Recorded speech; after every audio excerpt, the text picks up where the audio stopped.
Hey there, folks. Welcome to our cozy nook of tales and adventures. Today, like every episode, we're unlocking the doors of imagination to explore new worlds, meet fascinating characters, and experience unique emotions. I promise to take you on an unforgettable journey through the power of words. So get comfy, grab your favorite drink, snuggle into that perfect spot, and get ready to lose yourself in a new story. Leave the outside world behind for a while and dive with me into the depths of storytelling. If you enjoy our content and want to support the channel, consider hitting the subscribe button and giving the video a thumbs up. Now, without further ado, let's dive into today's story. The first storm came at dawn, a swirling vortex of sapphire and violet that descended from cloudless skies above the village of Eastmarch. Those who witnessed it spoke of a terrible beauty, how the tempest sang as it touched the earth, a melody both enchanting and mournful.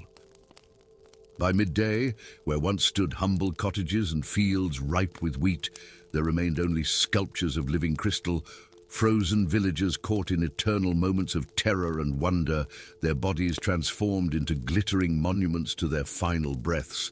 This was merely the beginning. Across the allied kingdoms of Viridian, the crystal storms multiplied, sweeping over the landscape like the fingers of some vengeful god. Great cities raised their ancient wards in desperate defense, while in the countryside, terrified masses fled before the advancing walls of unnatural weather. None understood the true nature of this calamity, save for those few who remembered the old tales, stories of the arcane barrier that had stood for millennia as the silent guardian of their realm, and the price that had been paid for its creation. In the mountain fortress of Frost Peak, where the northern winds howled against stone walls thick enough to withstand sieges of men and magic alike, Commander Lyra of the Order of the Dawn, Aurora, stood before her assembled knights. Her armor, forged from silverite and etched with runes of protection, caught the torchlight as she traced the path of the storms on the great map spread before her. 3 more settlements lost since yesterday, she announced, her voice steady despite the gravity of her words. The crystal formations grow more complex with each storm. The scouts report movement within them. A murmur rippled through the assembled knights, armored figures shifting uneasily beneath the vaulted ceiling of the ancient hall. "What of the Mage Council?" asked her lieutenant, a battle-scarred veteran whose face bore the marks of too many wars. Lyra's expression hardened. "They debate while our people crystallize." She straightened, hand falling to the hilt of her ancestral blade. "Which is why we ride at first light, not to debate but to act." "To where, Commander?" Lyra's finger came to rest on the map at a remote valley nestled between peaks so rarely traversed they lacked proper names. "To the Whispering Vale," she replied. "To find the last living architect of the barrier." Arvel's hammer struck the glowing metal with practiced precision, each blow sending a shower of golden sparks skittering across his workshop floor. Around him, the village of Emberforge continued its daily rhythm, the sounds of commerce and conversation filtering through his open windows. Unlike many settlements across Viridian, Emberforge remained untouched by the crystal storms, protected, some whispered, by the unusual weapons that emerged from Arvel's forge. What none knew, not even Arvel himself, was why his creations possessed the ability to temporarily dispel the crystalline affliction when all other remedies failed. The young blacksmith paused, wiping sweat from his brow as he examined the blade taking shape beneath his hammer. Unlike ordinary steel, this metal shimmered with an inner light, as though the fires of the forge had somehow been captured within its essence. It was his gift, or his curse, this ability to imbue metal with elemental affinity, a talent that had manifested in his 16th year and had only grown stronger since. A commotion outside drew his attention. Setting aside his hammer, he moved to the window in time to see a company of knights entering the village square, their armor bearing the unmistakable sunburst insignia of the Order of the Dawn Aurora. At their head rode a woman whose very posture spoke of authority, her gaze sweeping the gathered villagers until it came to rest on Arvel's forge. Something cold settled in the pit of his stomach. The Order did not travel this far from the capital without purpose, and he could think of only one reason why they would seek a blacksmith from a remote mountain village. Before he could retreat from the window, the commander's eyes locked with his. In that brief moment of connection, Arvel experienced a sensation like standing at the edge of a precipice, knowing that a single step would forever alter the course of his life. He did not have long to contemplate this feeling. Within minutes, armored footsteps approached his door. The Whispering Vale earned its name from the peculiar acoustics of its narrow walls, which caught the mountain winds and transformed them into sounds eerily reminiscent of distant conversations. It was said that those sensitive to magic could hear the voices of the dead carried on these winds, warnings, lamentations, or prophecies, depending on who told the tale. Gandalf heard only regret. The ancient wizard stood at the entrance to a cave half hidden by a waterfall, his weathered hands gripping a staff of twisted heartwood topped with a crystal that pulsed with gentle blue light.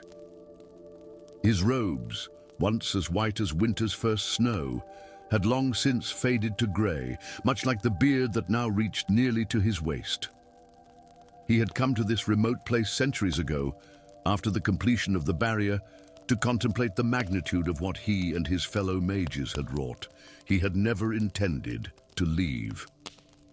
Yet now he found himself venturing to the edge of the falls, drawn by a disturbance in the magical currents that flowed through the vale, currents that mirrored the greater ley lines of Viridian itself. Something was wrong. The barrier was failing. As he stood watching the cascade of water, memories flowed through his mind with similar force, recollections of a time when the realm faced a threat so dire that even the combined might of 7 kingdoms seemed insufficient. He remembered the desperate council where the creation of the barrier was proposed, the arguments that had ensued, and finally, the terrible sacrifice that had been required, a sacrifice he had helped design. The sound of approaching horses drew him from his reverie. Visitors to the Whispering Vale were rare, deliberately so, as Gandalf had woven subtle enchantments throughout the surrounding mountains to discourage casual exploration.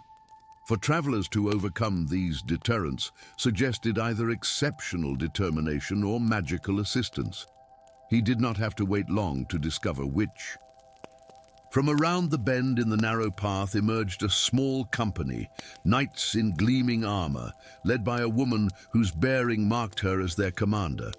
Beside her rode a young man who seemed distinctly uncomfortable on horseback, his clothes those of a craftsman rather than a warrior. But it was not these details that caused Gandalf's breath to catch in his throat. It was the unmistakable blue luminescence visible beneath the skin of the young man's hands and face, the same glow that emanated from the crystal in Gandalf's own staff. "Barrier essence," he whispered. "How is this possible?"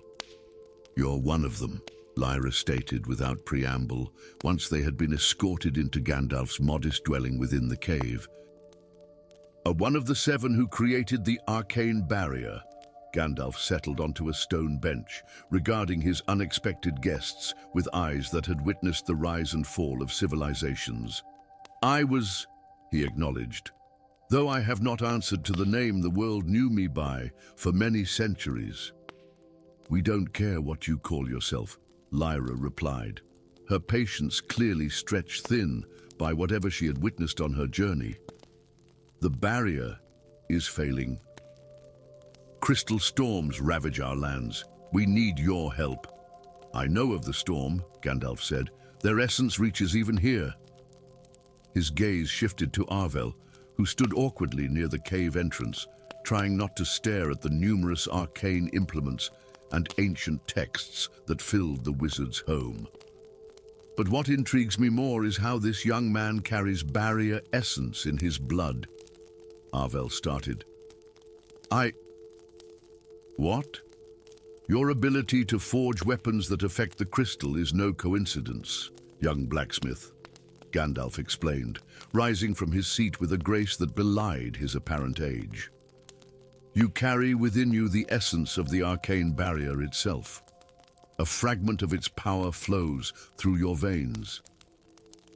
Impossible, Lyra interjected. The records state that none of the seven had descendants. A shadow passed over Gandalf's features. The records were intentionally falsified. The truth was deemed too dangerous. He approached Arvel, raising a hand that glowed with the same blue light visible beneath the blacksmith's skin. You are the descendant of one who gave their life to create the barrier, not one of the seven, but one whose sacrifice was no less vital. Arvel stumbled backward. I don't understand. My parents were simple folk who likely never knew the truth themselves, Gandalf finished for him. The bloodlines were hidden, scattered across Viridian to ensure that no single power could ever control them all. He turned back to Lyra. But you already suspected something of this nature, did you not? It's why you brought him here. The commander's expression remained impassive, but her silence was confirmation enough. Tell me what you know of the current threat, Gandalf demanded, his voice taking on an edge of authority that seemed to fill the cave. Lyra hesitated only briefly before responding. The crystal storms began 3 months ago. Following the crimson aurora, they come without warning, transforming everything they touch. Initially, we believed it was merely transmutation, but recent observations suggest otherwise. She drew a deep breath. The crystallized areas are changing. Structures are forming. Some of our scholars believe they are becoming conduits. Conduits, Gandalf repeated, his worst fears confirmed. For what lies beyond the barrier? The world devourers, Arvel whispered, then looked startled at his own words, as though they had emerged unbidden from some ancestral memory buried in his blood. Gandalf nodded grimly. So you do know, even if you don't understand how... Yes, the world devourers, entities that exist between realities, consuming magic and life wherever they find it. It was their approach that necessitated the barrier's creation millennia ago. He moved to a dusty shelf, retrieving an ancient tome bound in what appeared to be metallic leather. And now they have found a way to weaken it from the other side. Can it be repaired? Lyra asked, the weight of her responsibility evident in her voice. Yes, Gandalf replied, but not without cost. The barrier was created through sacrifice, the willing surrender of life essence from those with natural affinity for the fundamental forces. To strengthen it now would require similar sacrifice. His gaze fell once more on Arvel. Blood calls to blood. The essence in your veins recognizes its purpose. Understanding dawned on Arvel's face, followed quickly by fear. You're saying, I must die to repair this barrier? Not necessarily you, Gandalf clarified, though his tone offered little comfort, but someone of the bloodline. The closer the relation to the original sacrifice, the more effective the renewal would be. And there is no other way, Lyra demanded. Gandalf's silence was answer enough. The journey to the Nexus Chamber, where the physical anchors of the arcane barrier converged, took them through landscapes increasingly distorted by the crystal storms. What had once been verdant forests now stood as glittering grotesqueries, trees transformed into towering spires of living crystal that hummed with discordant energies. The air itself seemed charged, causing hair to stand on end and unprotected skin to tingle uncomfortably. Their company had grown smaller with each passing day, nights falling to crystal transformation, or the strange entities that now emerged from the crystallized zones, creatures of faceted light and sharp edges that moved with uncanny precision.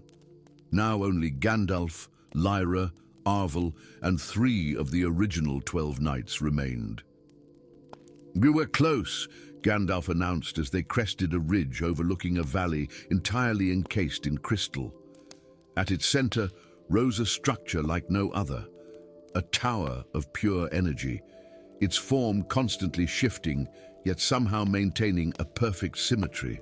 "The heart of the barrier. It's beautiful," Arvel murmured, the blue glow beneath his skin pulsing in rhythm with the tower's fluctuations. "Beauty and terror often walk hand in hand," Gandalf replied. "Especially in matters of great magic." They made their way down the treacherous slope, the knights forming a protective formation around Gandalf and Arvel. Lyra led the way, her ancestral blade drawn, a weapon that, like Arvel's creations, seemed capable of dispersing the crystalline growth where it touched. "Your sword," Gandalf noted. "It was forged by one of the bloodline, wasn't it?" Lyra nodded without breaking stride. "My family has guarded its secret for generations. We are sworn to the barrier's protection, though few now remember what that truly means." As they approached the tower, the air grew thick with energy, making each step increasingly difficult. The ground beneath their feet had transformed into a smooth, crystalline surface that reflected their images with perfect clarity, except for Arvel, whose reflection showed not his current self, but a figure wreathed in blue flame, eyes glowing with power beyond mortal comprehension. "What you see," Gandalf explained, noticing Arvel's shock, "is the potential within your blood. The legacy you carry." Before they could reach the tower's base, the crystal plane before them erupted, jagged formations, shooting upward to form a barrier of their own. Within these formations, shapes began to coalesce, humanoid figures of translucent crystal, their features eerily reminiscent of those who had been caught in the storms. "They're coming through," Gandalf warned, raising his staff. "The veil between our world and theirs thins with each moment the barrier weakens." The battle was swift and desperate. Lyra and her knights fought with the skill of elite warriors, their enchanted weapons shattering the crystal entities with each precise strike. Gandalf's magic manifested as arcs of energy that temporarily restored portions of the ground to their natural state. And Arvel, drawing upon instincts he hadn't known he possessed, found himself able to touch the crystal formations and momentarily disrupt their structure. Yet for each entity they defeated, 2 more formed from the crystalline ground. Slowly, they were driven back, their formation tightening around Gandalf as he worked to unravel the magic blocking their path to the tower. "I need more time," the wizard growled, sweat beading on his brow as he grappled with forces beyond mortal comprehension. Arvel looked from Gandalf to the advancing entities, then to the tower pulsing in rhythm with his own blood. In that moment, a certainty settled over him, a knowledge that transcended his brief life and connected him to something far greater. "No," he said quietly. "What you need is a conduit." Before anyone could stop him, Arvel broke from their circle and sprinted toward the crystalline barrier. As he ran, the blue glow beneath his skin intensified until he appeared to be made of living light. When he reached the barrier, instead of colliding with it, he pressed his hands against its surface and began to sink into it. "Arvel!" Lyra shouted, attempting to follow only to be held back by Gandalf. "Wait," the wizard commanded, watching as the young blacksmith was absorbed into the crystal. "He has chosen." For a moment, nothing happened. Then, with a sound like a mountain sighing, The crystal barrier shattered into countless fragments that dissolved into motes of light. The entities pursuing them froze, then similarly disintegrated. Where Arvel had disappeared, a path now opened to the tower's base. And there, embedded in the crystal but somehow still alive, was Arvel, his body transforming into a conduit through which power flowed between the tower and the greater barrier surrounding Viridian. Gandalf approached solemnly, placing a hand on the crystal surface that now enclosed the young man. "You understand what you've done." Arvel's voice seemed to come from everywhere and nowhere, resonating through the crystal itself. "I've become part of it." The missing piece. Despite the bizarre transformation, there was peace in his tone. "I can feel it all, the barrier extending across the realm, the pressure from beyond, the sacrifices that came before me. This is where I belong." Lyra joined them, her expression a complex mixture of awe and grief. Can he be released from this state? Gandalf shook his head slowly. He has become a fundamental component of the barrier itself. To remove him now would undo everything he has sacrificed to restore. He studied the tower, which now pulsed with renewed vigor. But he will live on in a way few ever experience, as a guardian of all Viridian. "The storms," Lyra noted, looking to the sky where the unnatural clouds were already beginning to disperse. "They're receding." "For now," Gandalf cautioned, "the world devourers will not abandon their hunger so easily. They will search for new weaknesses, new methods of penetration." He straightened, determination hardening his features, "which is why I cannot return to my solitude. The time has come for the remaining guardians of the barrier to unite once more." As dawn broke over the Crystal Valley, the first rays of sunlight caught in the tower's structure, refracting into a spectacular display that painted the sky in hues of sapphire and gold. Within this light, for just a moment, Arvel's face appeared, transformed but unafraid, a mortal man who had become something far greater. "I will return," Gandalf promised quietly.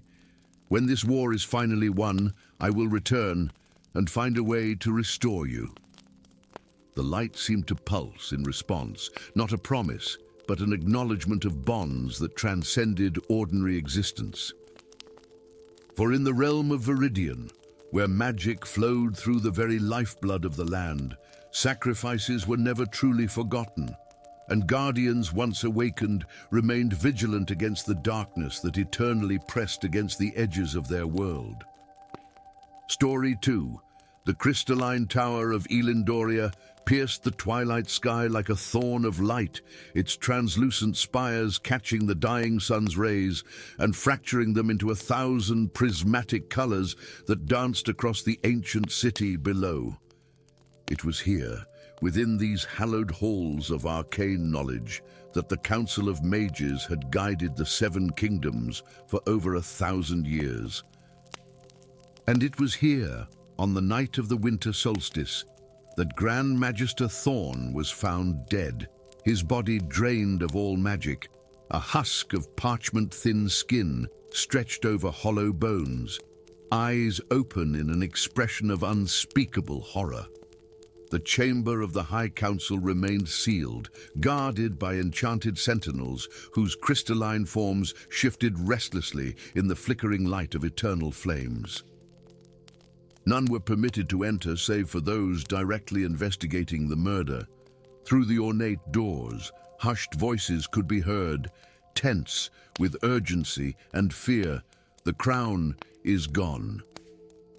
The voice belonged to Magister Vexus, his usual commanding tone now brittle with barely contained panic. The seals were intact, the wards undisturbed. Yet the crown of shadows has vanished from its reliquary.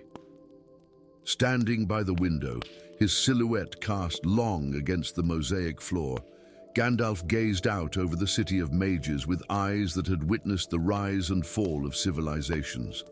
His grey robes, travel-worn, yet imbued with subtle enchantments, stirred slightly in a breeze that seemed to touch no one else. "Show me where it was kept," he said at last, turning to face the assembled council members. The light caught in his eyes, revealing depths of wisdom and weariness in equal measure. "And tell me everything you know about the crown, not the sanitized history taught to apprentices, but the truth of its making." Vexus exchanged glances with the other magisters. "Some secrets are better left buried, Gandalf, even for one of your reputation." A slight smile touched Gandalf's weathered face, though it did not reach his eyes. "It is precisely those secrets that have led to this moment, I suspect. The Crown of Shadows was never meant to exist in this realm. Its theft is merely the culmination of an error made centuries ago."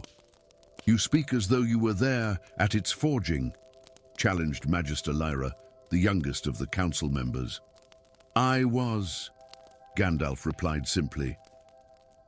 As the council members led him deeper into the tower, down spiraling stairways of crystal and stone, none noticed the slender figure that slipped from the shadows to follow them. A young woman in the blue robes of an initiate, her quick eyes missing nothing. The reliquary of forbidden artifacts lay at the heart of the tower, a vast circular chamber whose walls were lined with sealed vaults, each containing objects of power too dangerous to be freely wielded. At the center of the room stood an empty pedestal, the intricate runes carved into its surface still glowing faintly with residual magic. "The crown was placed here after the War of Whispers," explained Vexus. "Triple sealed and warded against detection. Only the Grand Magister knew the incantations to reveal its presence." Gandalf circled the pedestal slowly, his staff tapping gently against the floor as he moved. With each tap, ripples of blue light spread outward, revealing layers of magic invisible to the naked eye. "The wards were not broken," he confirmed. "They were circumvented by someone who knew their patterns intimately." He paused, bending to examine a faint trace of black residue near the base of the pedestal. "Someone who has been planning this for a very long time." From the doorway came a small gasp, quickly stifled. Gandalf straightened, turning toward the sound with surprising swiftness for one who appeared so aged. "You might as well join us, young one, since you've followed us this far." The council members whirled around as Seraphina stepped reluctantly into the light, her face flushed with embarrassment, but her gaze steady. "Initiate Seraphina," Magister Vexus growled. "Explain yourself." Before she could speak, Gandalf raised a hand. "She's here because she senses what you do not. Tell me, child, what do you feel in this room?" Seraphina swallowed hard. "Grief," she answered softly. "Overwhelming grief and love. Not evil, as one might expect from such a theft."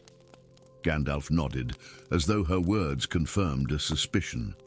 "And you have a gift for sensing emotional resonances in magic. A rare talent indeed." He turned back to the council. "This young initiate may be more valuable to our investigation than a dozen magisters. She will accompany me." "Preposterous," sputtered Vexus. "She's barely passed her first trials." "Yet she noticed what all of you missed," Gandalf countered. "The crown was taken not out of malice or hunger for power, but out of desperation. And I suspect I know by whom." The whispering marshes stretched between Elendoria and the ancient ruins of Nyx like a veil between worlds, a place where reality seemed to thin and fray around the edges. Phosphorescent fungi cast an eerie blue-green light across the misty landscape, illuminating twisted trees whose branches reached like supplicating hands toward the clouded sky. Gandalf led the way along a barely visible path, his staff occasionally flaring with light to reveal safe passage through the treacherous terrain. Behind him followed Seraphina, her initiate's robes now splattered with mud and her face set in determined concentration. "You knew Magister Alaric would come this way," she said, breaking the silence that had fallen between them. "My mentor. You believe he took the crown." It wasn't a question. During their 2 days of travel from Elindoria, Gandalf had revealed little of his suspicions, but Seraphina was far from a fool. The path they followed was too deliberate, their destination too specific to be mere intuition. "Alaric lost his daughter Elara 5 years ago," Gandalf replied, confirming her unspoken theory. "A tragedy that nearly broke him." Yet he continued his research, focusing increasingly on ancient necromancy and soul magic, subjects that would once have repulsed him. Seraphina's steps faltered. "The Crown of Shadows can command the souls of the dead." "It can," Gandalf agreed grimly, "but its power comes at a terrible cost. The crown was forged in the Shadow Realm itself, a tether between our world and theirs. To use it is to open that door wider." A sound from ahead interrupted their conversation, a rhythmic crunching, as of heavy footsteps on brittle vegetation. Gandalf gestured for silence, extinguishing the light from his staff. Through the mist emerged a figure that seemed at first glance to be made of living darkness. As it drew closer, however, Seraphina could see that it was a man, his body partially transformed into a substance that gleamed like polished obsidian in the faint light of the marsh. "Dorian," Gandalf greeted him, with the familiarity of old acquaintance. "I had hoped we might find you here." The man called Dorian stopped, his expression a mixture of surprise and wariness. The obsidian had claimed nearly half his face, giving him the appearance of wearing a partial mask of darkest glass. "Gandalf," he acknowledged, "come to stop me from claiming another relic. You're too late. I've no interest in the crown. Its new owner has already passed through." "We seek the same man," Gandalf replied. Though for different reasons, I suspect." Dorian's gaze shifted to Seraphina, his eyes, one human, one a faceted gemstone, narrowing slightly. "Alaric's protégé. Does she know what her beloved teacher intends?" "I know he grieves," Seraphina answered, meeting his unsettling gaze without flinching, "and that grief can drive even the wisest to folly." A harsh laugh escaped Dorian, eloquently put. "Folly is one word for opening a portal to the Shadow Realm." He gestured to his partially transformed body. "I've spent 2 decades hunting relics from that cursed place. Each one I recover accelerates my condition. Yet what Alaric plans will make my fate seem merciful by comparison." "Then help us stop him," Gandalf said. Dorian considered this for a long moment, the crystalline portion of his face catching the marshlight in eerie patterns. "The ruins of Nyx lie a half-day's journey ahead. The ritual can only be performed at midnight, when the veiled moon is at its zenith." He turned, beginning to walk away. "I'll lead you there. But understand this. If I cannot save Alaric, I will kill him. The crown must not be used." The ruins of Nyx rose from the edge of the marshland like the skeleton of some colossal beast, ancient columns and crumbling arches standing in defiance of time's passage. Once the seat of a civilization that had communed freely with the realm of the dead, it had fallen 1,000 years ago when that communion transformed into something darker, something that had necessitated the creation of artifacts like the Crown of Shadows to contain the breach. At the center of the ruins stood a circular temple, its domed roof long collapsed, leaving only a ring of towering pillars surrounding a raised dais of black marble. Upon this dais knelt a solitary figure, head bowed before an altar on which rested an object that seemed to absorb light rather than reflect it. A crown of twisted black metal adorned with shards of midnight stone. "We're too late," whispered Dorian, as they observed from the shadow of a fallen archway.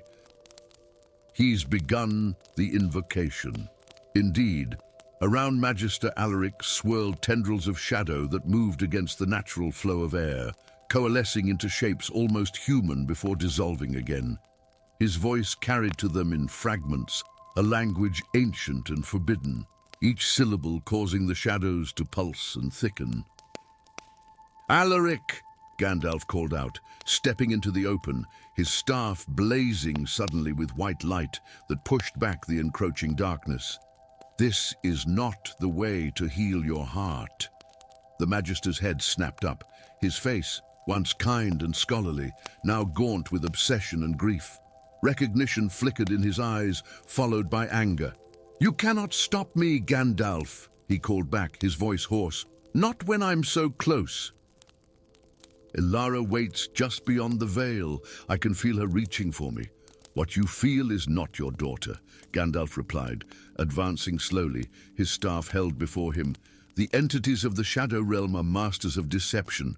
They offer you a facsimile, a puppet wearing your daughter's face, while they use the crown as a conduit to enter our world." "Lies," Alaric spat, rising to his feet. "You never understood the deeper mysteries of death. Always so certain of the boundaries that must not be crossed."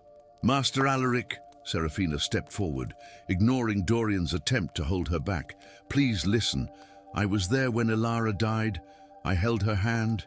She was at peace."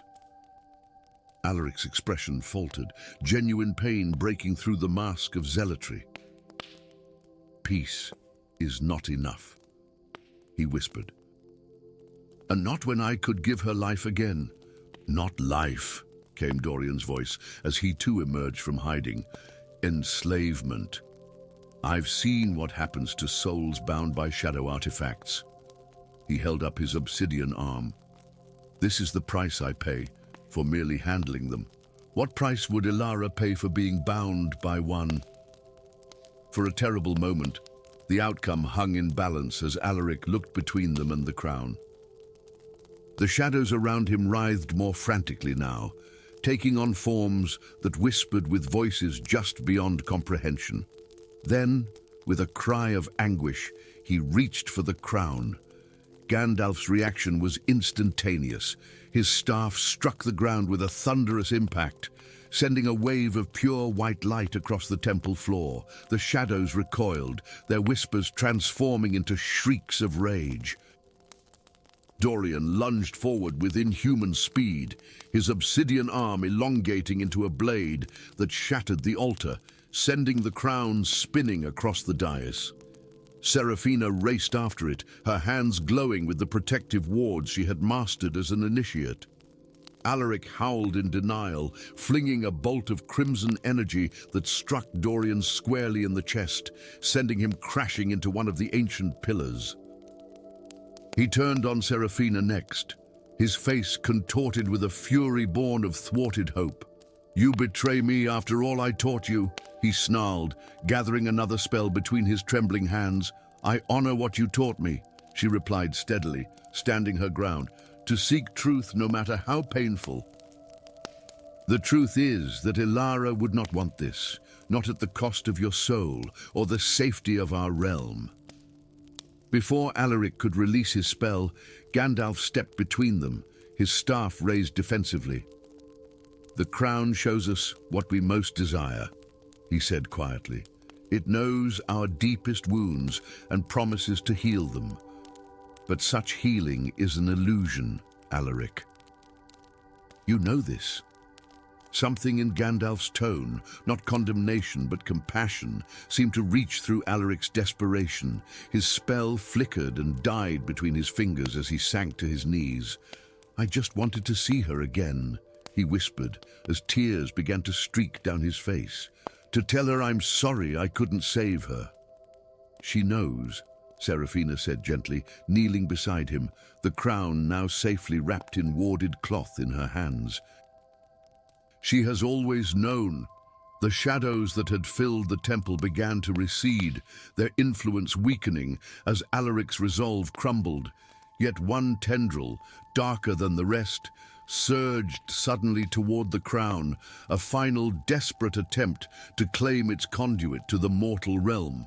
Dorian, recovering from the impact, saw it coming. With a fluid motion born of years fighting such entities, he interposed himself between the shadow and Seraphina.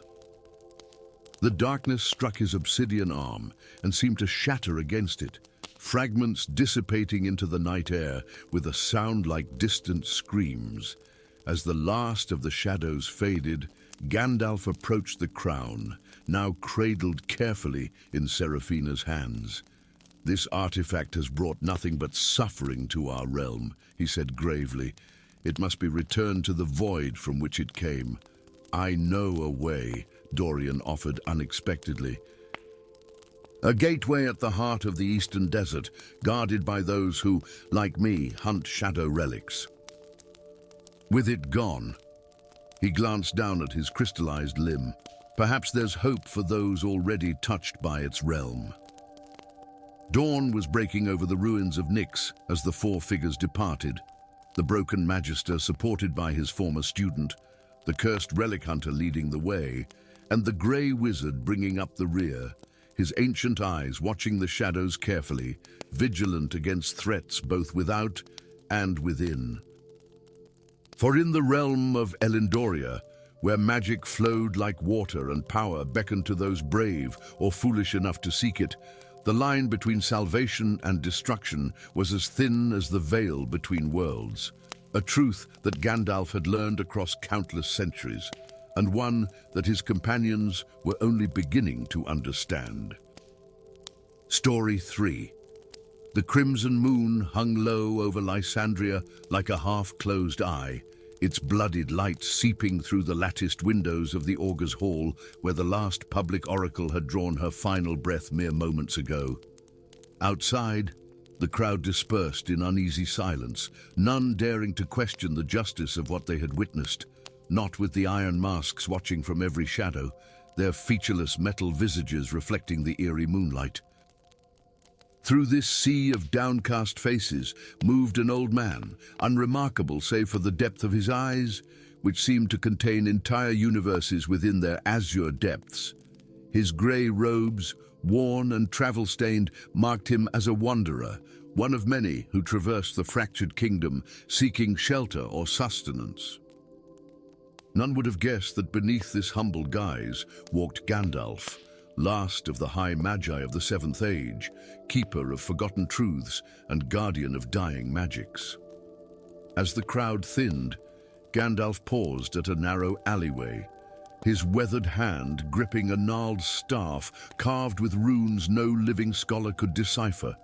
He waited, counting heartbeats until the last echo of armored footsteps faded into the distance. Only then did he slip into the darkness between the ancient stone buildings, moving with a surety that belied his apparent age. "She wasn't the last," he whispered to the shadows. "They merely wish us to believe so." The night offered no response, save the distant cry of a nighthawk, a sound like tearing silk against the velvet darkness. In the village of Mistral's Edge, where the great forest met the foothills of the sacred mountain, a girl of 17 summers stood frozen in the center of her family's modest cottage. The wooden bowl she had been carrying lay shattered at her feet. Porridge splattered across the worn floorboards, but Elysia noticed none of this. Her eyes, normally the soft brown of autumn leaves, now glowed with an inner light that transformed them into pools of liquid amber. "The mountain will fall," she whispered, her voice hollow and distant, as though it traveled across vast distances to reach her lips. "The sleeping one stirs beneath chains of light. When the third moon aligns with the crown of stars, stone will become dust, and what was sealed shall break its bonds." Her mother's face drained of color. "Hush, child. Speak no more." The woman's hands trembled as she hurriedly closed the shutters, casting fearful glances toward the village square where the weekly market was in full swing. If anyone heard... Too late, Elysia murmured, her eyes fading back to normal as she swayed slightly, disoriented by the visions passing. They're already coming. As if summoned by her words, the thunder of hooves echoed through the village, accompanied by the distinctive sound of metal striking metal, the sound of the iron masks signaling their arrival. The royal inquisitors had come to Mistral's edge. Elysia's mother grabbed her by the shoulders. The root cellar, now, and whatever you hear, do not come out. But Elysia shook her head, a strange calm settling over her features. It's my time, mother, as it was foretold. No prophecy is worth your life, her mother hissed, tears springing to her eyes. A heavy knock rattled the door on its hinges. Open in the name of King Darian, Lord of Lysandria and Protector of the Realm. A voice commanded, cold and sharp as winter steel. Elysia embraced her mother briefly. Trust that this is not the end, she whispered. Then, straightening her simple woolen dress, she moved toward the door with the dignity of one twice her age. Before she could reach it, however, the thatch of their roof erupted in flames, and screams erupted from elsewhere in the village. The door splintered inward, revealing the impassive metal face of an iron mask, eyes glowing with unnatural blue fire through the narrow slits. "The seer will come with us," the Inquisitor intoned, voice distorted by the mask's confines. Elysia stepped forward, only to halt as a flash of blinding white light filled the cottage. When her vision cleared, the Inquisitor lay sprawled across the threshold, and in his place stood the grey-robed wanderer who had arrived in the village the previous day. "Quickly now," he said, his voice no longer that of a feeble old man, but resonant with power and urgency. "There are 5 more, and my distraction will not hold them long." "Who?" Elysia began.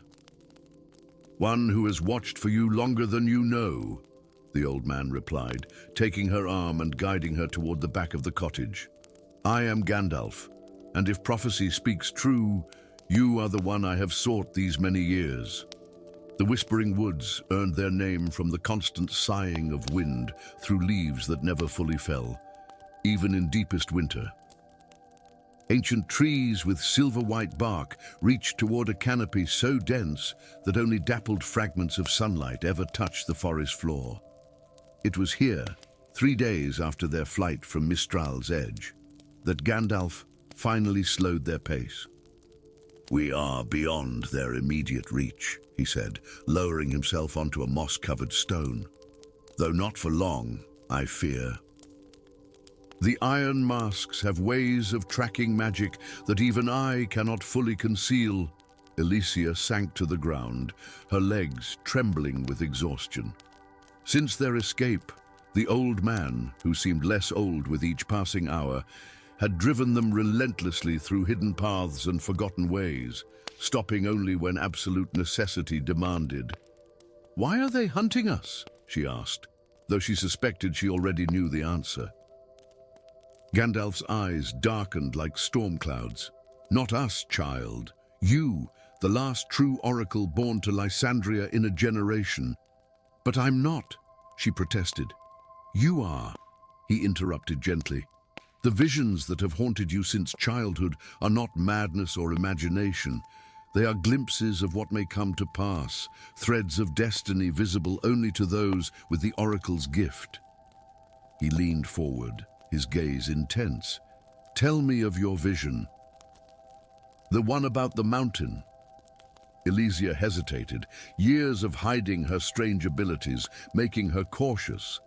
But something in Gandalf's face, a mixture of urgency and compassion, loosened her tongue. "The sacred mountain will collapse," she said softly. "When the 3 moons align with the crown of stars, something sleeps beneath it. Something ancient and hungry. It's been waking slowly, for years.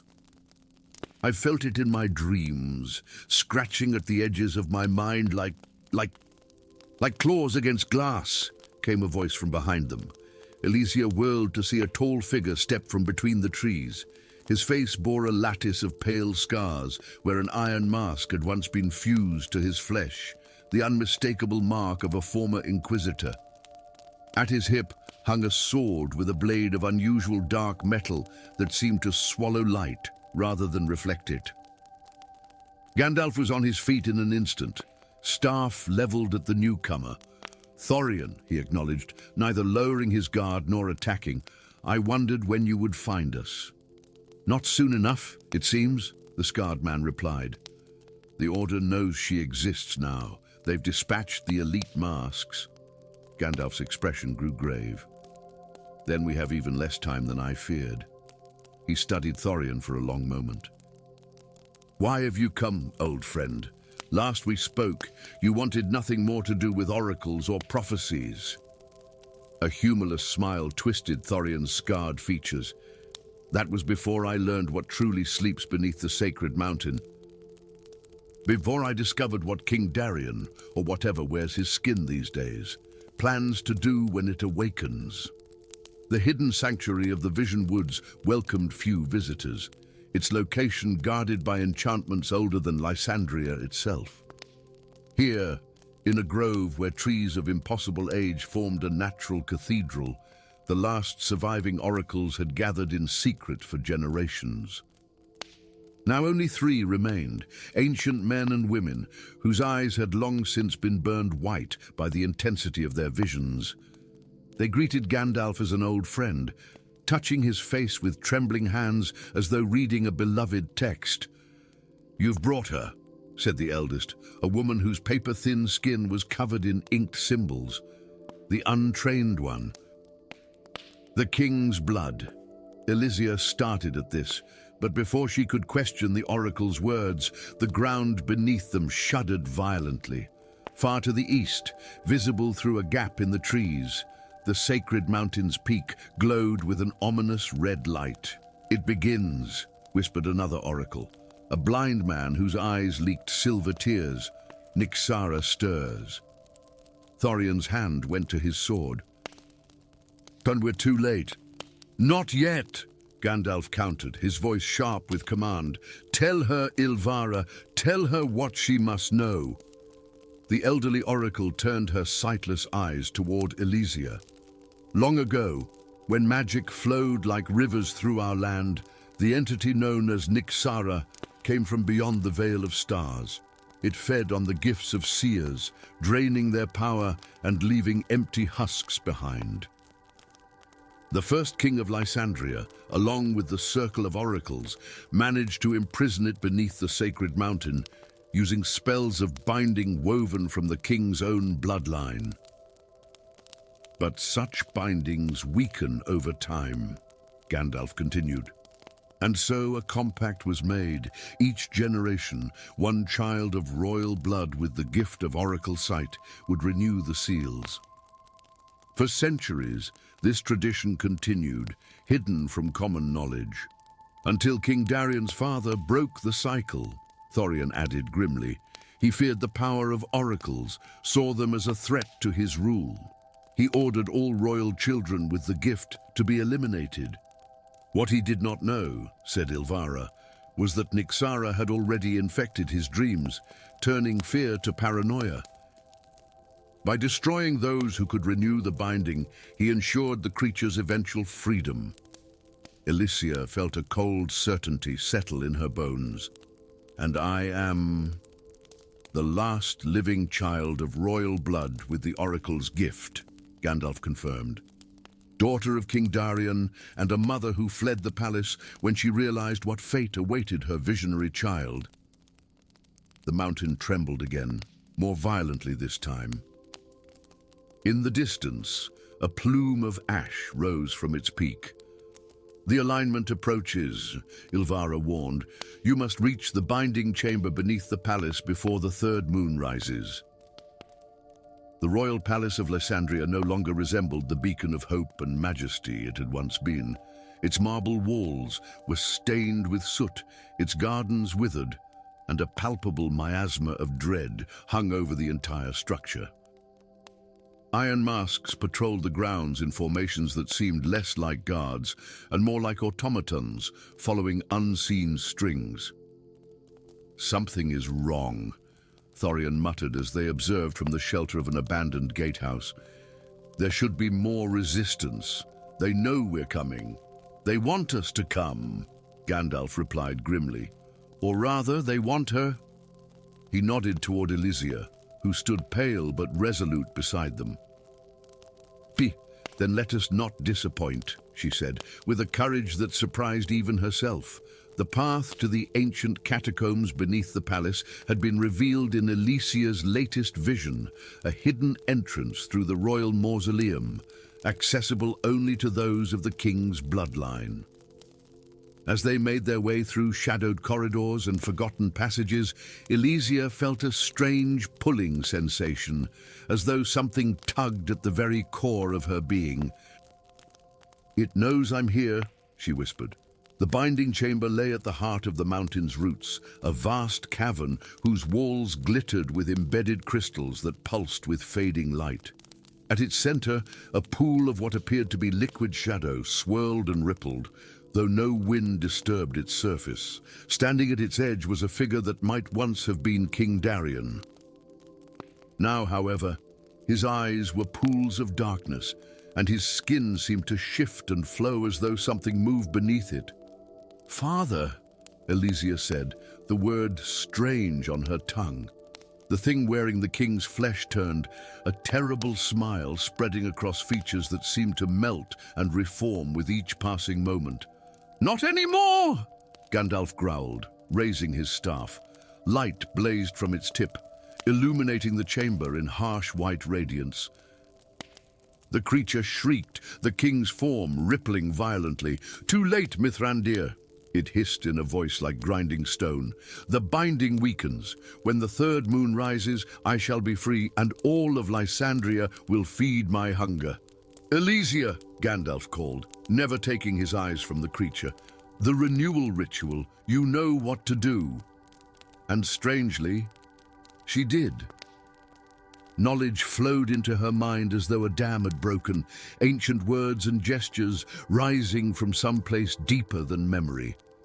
She moved to the edge of the shadow pool, kneeling to place her hands upon the stone rim carved with symbols identical to those that had occasionally appeared on her skin after particularly powerful visions. As she began to chant, the creature wearing her father's skin howled with rage and lunged toward her. Thorian intercepted it, his dark blade slicing through the air. Where it struck the king's form, darkness seemed to peel away like smoke. "Hurry!" Gandalf urged, joining his power to Thorian's assault. "The alignment comes!" Through the crystalline ceiling, Elysia could see the 3 moons of Lysandria drawing into perfect alignment with the constellation known as the Crown of Stars.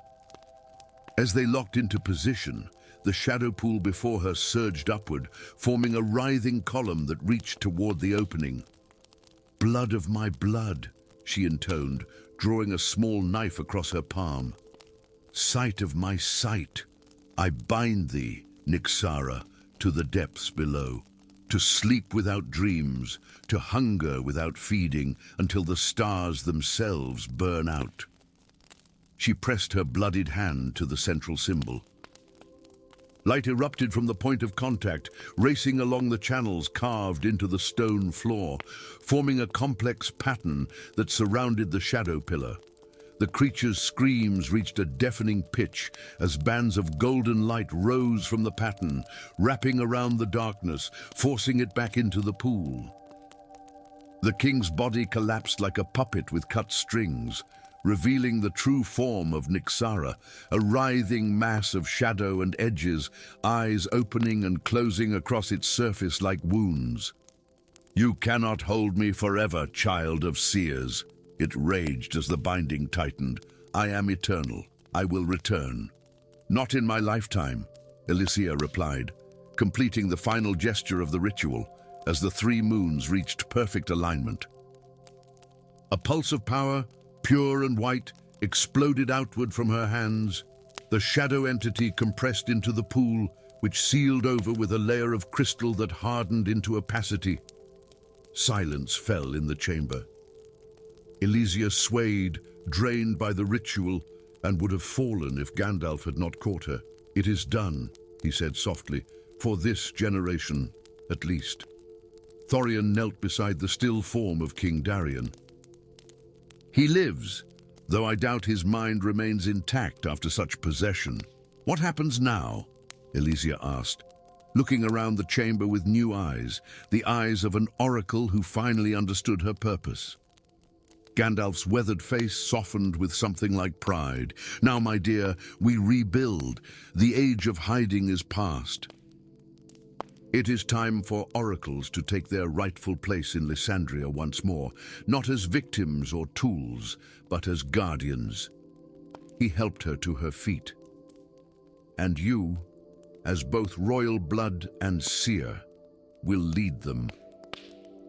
Through the crystal ceiling, the three moons began to drift apart, their brief alignment ending. But in that moment before they separated, their combined light bathed the chamber in silver radiance, illuminating not what was, or even what is, but a glimpse of what might yet be, a kingdom healed, magic flowing freely once more, and at its heart, a young queen with seeing eyes, guiding her people toward a future bright with possibility. The last oracle had found her place, and with it, her kingdom's salvation. Story 4. The threads of fate shimmered like liquid starlight as they stretched across the vast expanse of the great loom, a cosmic tapestry suspended in the heart of Ethereum. For millennia, this floating realm had drifted above the mortal world, invisible to those whose lives were woven into its intricate patterns. Here, the weavers worked their eternal craft, their nimble fingers dancing among the countless strands of destiny that bound all living beings to their appointed paths, until the night the threads began to scream. It began with a single snap, a sound no weaver had heard in 10,000 years, followed by another, then dozens more in rapid succession. Threads of destiny, once taut with purpose, now whipped wildly through the hall of the great loom, lashing against ancient pillars of opalescent stone. Weavers scattered in panic as the magnificent tapestry they had tended since the dawn of time began to unravel before their eyes.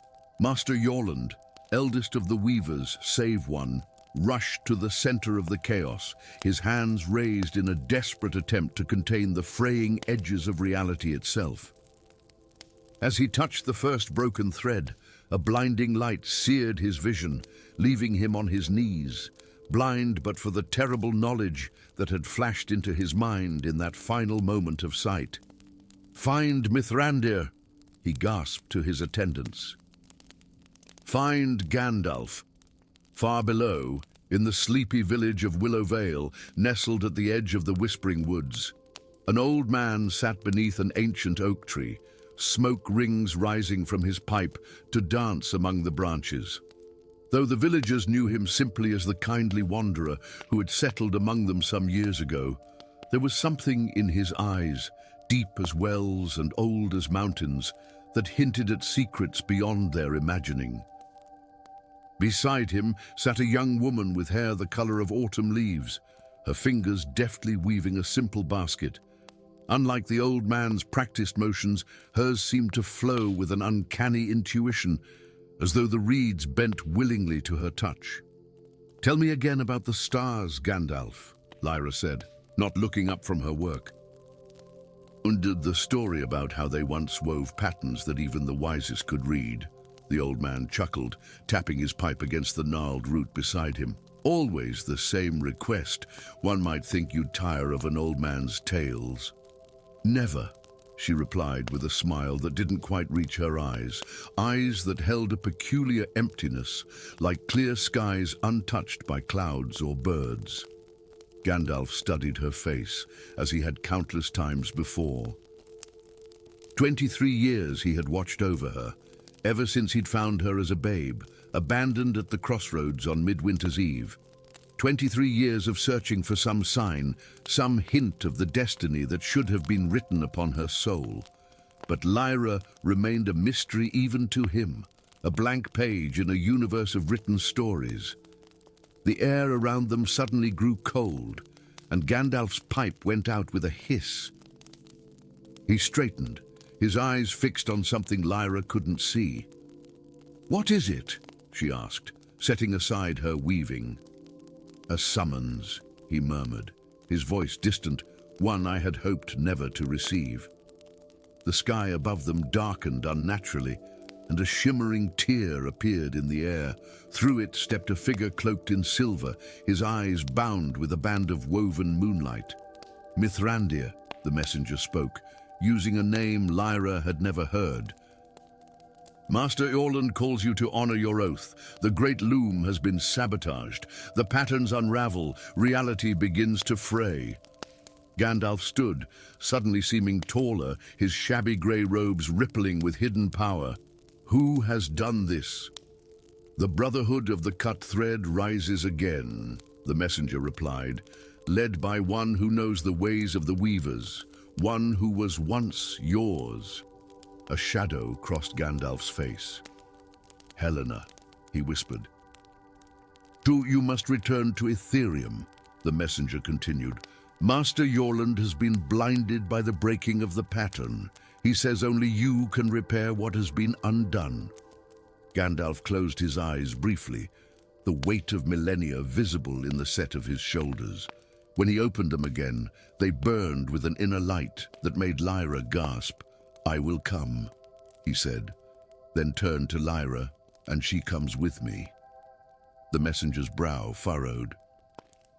"And mortals cannot enter Ethereum. It is forbidden." "This one can," Gandalf replied, his tone brooking no argument, "for she walks untethered to the loom." Ethereum hung like a crystalline dream at the edge of perception, its spires and domes fashioned from materials unknown to mortal crafters. As Gandalf and Lyra stepped through the veil that separated it from the mundane world, she staggered, overwhelmed by the impossible beauty surrounding them. "And this is where you're from," she whispered, her voice small in the vastness. "This is where I began," Gandalf corrected, leading her along a path that seemed to form beneath their feet with each step, "but not where I chose to remain." They were met by a procession of weavers, their faces solemn beneath cowls of shimmering fabric that caught the light of stars no mortal eye had ever seen. At their center sat Yorland in a floating chair of woven light, his blinded eyes covered with bands of silver thread. "You have come," the Master Weaver said, his head turning unerringly toward Gandalf. "After all these centuries." "Not by choice," Gandalf replied, his voice gentle despite the firmness of his words. "I left this place for reasons that have not changed, old friend. And yet you bring a mortal with you," Yorland observed, his face turning toward Lyra. "The one without a thread, I presume. I can sense the void where her pattern should be, an impossibility walking among us." Lyra shifted uncomfortably under the scrutiny of the blind eyes that somehow saw too much. "Show us the damage," Gandalf said, changing the subject. "And tell me what you know of Helena's involvement." The chamber of the Great Loom was a cathedral of light and movement, its vaulted ceiling lost in mists that parted occasionally to reveal glimpses of constellations unknown to mortal astronomers. But where there should have been a vast, intricate tapestry of gleaming threads stretching into infinity, there was now a ragged hole, its edges fraying further with each passing moment. Around it, weavers worked frantically to hold the remaining threads in place, their faces strained with the effort. "It began 3 days ago," Yorland explained as they gazed upon the destruction, "a pattern anomaly we couldn't trace. Then, before we could isolate it, this," he gestured toward the gaping void. "Helena and her brotherhood somehow infiltrated the chamber of inception, where the first threads are spun. They corrupted the source itself." "With what purpose?" Gandalf asked. though the grim set of his mouth suggested he already knew. "Freedom," came a voice from behind them, musical, confident, and edged with steel. "Or do you still call self-determination by another name, master?" They turned to find a woman standing on a balcony above them, her dark hair threaded with silver, her eyes shining with zealous conviction. Around her neck hung a pendant containing what appeared to be a severed golden thread. "Helena," Gandalf acknowledged, his voice heavy with sorrow. "What have you done?" "Only what you taught me to question, but lacked the courage to change," she replied. "For millennia, the Weavers have decided the fates of mortals, binding them to paths not of their choosing. We weave wars and plagues, loves and losses, all according to some grand design they never consented to. The pattern maintains balance," Yorland protested. "Without it, chaos consumes all." Helena laughed, a sound like breaking glass. "So we are told, but look at her." She pointed to Lyra, "living proof that one can exist outside your precious pattern. Unwritten, yet standing before us, making her own choices." Lyra looked between them, confusion etched on her face. "I don't understand. What am I?" "A miracle," Helena said. "Or an abomination, depending on who you ask." "She is a safeguard," Gandalf said quietly, his eyes never leaving his former student. "One I created long ago, though even I had forgotten until this moment." A ripple of shock passed through the assembled weavers. Yorland turned his blindfolded face toward Gandalf. "What have you done, Mithrandir?" "What was necessary," Gandalf replied. "When I walked among the first weavers, before even you were called to service, Yorland, I glimpsed a possibility, a time when the loom might fail. So I created a contingency, a single strand of destiny left unwoven, allowed to develop on its own, outside the pattern." "Me," Lyra whispered, realization dawning. A tremor shook the chamber, and several more threads snapped with sounds like breaking harp strings. Beyond the windows of Ethereum, they could see the mortal world below beginning to blur at its edges, entire kingdoms fading into mist as their destinies unraveled. "You see," Helena cried, pointing to the destruction. The pattern was always fragile, too rigid to survive. "Let it break, and from its ashes, true freedom will emerge." "Not freedom," Gandalf countered, stepping toward her. "Oblivion. Without the pattern to bind them, mortal realms will dissolve into the void. You've seen only the beginning." Another violent shudder ran through Ethereum, throwing several weavers to their knees. The hole in the great loom expanded, devouring more threads with each passing moment.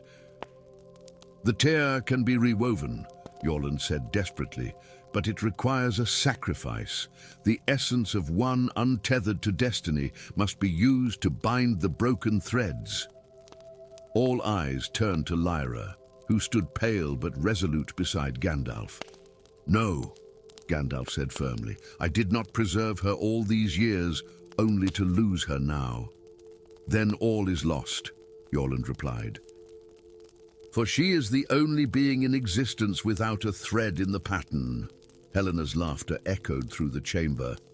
"You see, even now, you think only in terms of sacrifice and control. This is why the pattern must end." But Lyra stepped forward, her eyes clear. "All my life I felt disconnected, watching others follow paths that seemed laid out for them, while I drifted. If my purpose is to save them, to save all this," she gestured to the visions of the mortal world, now rapidly fading into mist, "then so be it." "Wait," Gandalf said, a new light dawning in his ancient eyes. "There is another without a thread in the pattern, one who cut their own thread long ago." His gaze fixed on Helena, specifically on the pendant around her neck. "When you left the Weavers and founded your brotherhood, you severed your connection to the pattern. Your thread is preserved there, around your neck, but you exist outside Destiny's weave." Helena's hand flew to her pendant, her expression hardening. You would sacrifice me instead. How convenient. Not sacrifice, Gandalf corrected gently. Choice. The very freedom you claim to champion. The loom must be repaired not with death, but with the willing return of one who chose to leave it. Another violent tremor shook the chamber, and far below they watched as an entire continent began to dissolve into nothingness, millions of lives unraveling like smoke. Helena looked from the destruction to the pendant in her hand, conflict raging across her features. And if I choose not to, then I will, Lyra said simply. But you were right about one thing. Choice matters. Tears filled Helena's eyes as she gazed upon the world dissolving below. I wanted freedom, she whispered. Not this. With trembling hands, she removed the pendant from her neck and stepped toward the great loom. As she approached the ragged void at its center, the golden thread within the pendant began to glow, straining toward the broken pattern like a lodestone to north. How? She asked, looking to Gandalf. The old wizard moved to stand beside her, placing his hands over hers. Together, he said, with intention. As they released the severed thread into the void, it flared with blinding light, expanding and multiplying, weaving itself back into the pattern with quicksilver speed. The fraying edges of the loom began to knit together, the tremors subsiding as reality solidified once more. Helena gasped, her body becoming translucent as her essence rejoined the pattern. I feel it, she whispered in wonder, all of it, the connections, the purpose. Her eyes found Gandalf's one last time. I understand now. Then she was gone, transformed into countless gleaming threads that spread throughout the loom, reinforcing weakened sections, creating new patterns where old ones had been destroyed. As the last tremor faded and the pattern stabilized, Yorland removed the bands from his eyes, his sight restored with the healing of the loom. It is done, he said in awe. She has become part of the pattern itself, not bound by it, but strengthening it from within. Gandalf turned to Lyra, who watched the repaired loom with wonder. And you remain unwritten, he said softly. The possibility walking among certainties. What happens now, she asked. The old wizard smiled, taking her hand as he opened a doorway back to the mortal world. Now, my dear, we do what I have always done. We walk among them, watching, guiding when needed, but never controlling. For even the wisest cannot see all ends. As they stepped back into the whispering woods, the stars above shone with renewed clarity, each one a reflection of a thread in the great loom, separate yet part of a greater whole. And among them, one star shone with particular brightness, its light not quite like the others, Helena's star, the weaver who had become the weave. Gandalf looked up at it and nodded once in acknowledgement. For even in the grandest design, he knew there must always be room for choice. Story 5. The imperial trumpets of Drakenhold shattered the morning stillness, their brazen notes cascading across the tiered marble city like molten gold. 7 days of mourning had passed since Emperor Malthazar's death, and now, beneath a sky stained crimson by the twin suns, the imperial court gathered in the obsidian hall for the succession ceremony. The throne of bones loomed at the chamber's apex, a grotesque masterpiece of interwoven dragon vertebrae, massive femurs, and polished skulls that seemed to watch the proceedings with hollow, knowing eyes. As the High Chancellor approached the imperial dais, a cold wind swept through the hall, extinguishing every third torch in perfect sequence. The massive doors swung open of their own accord, and a hush fell over the assembled nobility. A figure stood silhouetted against the daylight, tall and imposing, despite his apparent age, draped in storm-grey robes that seemed to capture and bend shadows around him. His beard, white as mountain snow, cascaded down his chest, and in one gnarled hand he gripped a staff of twisted ashen wood topped with a luminous crystal that pulsed with inner light.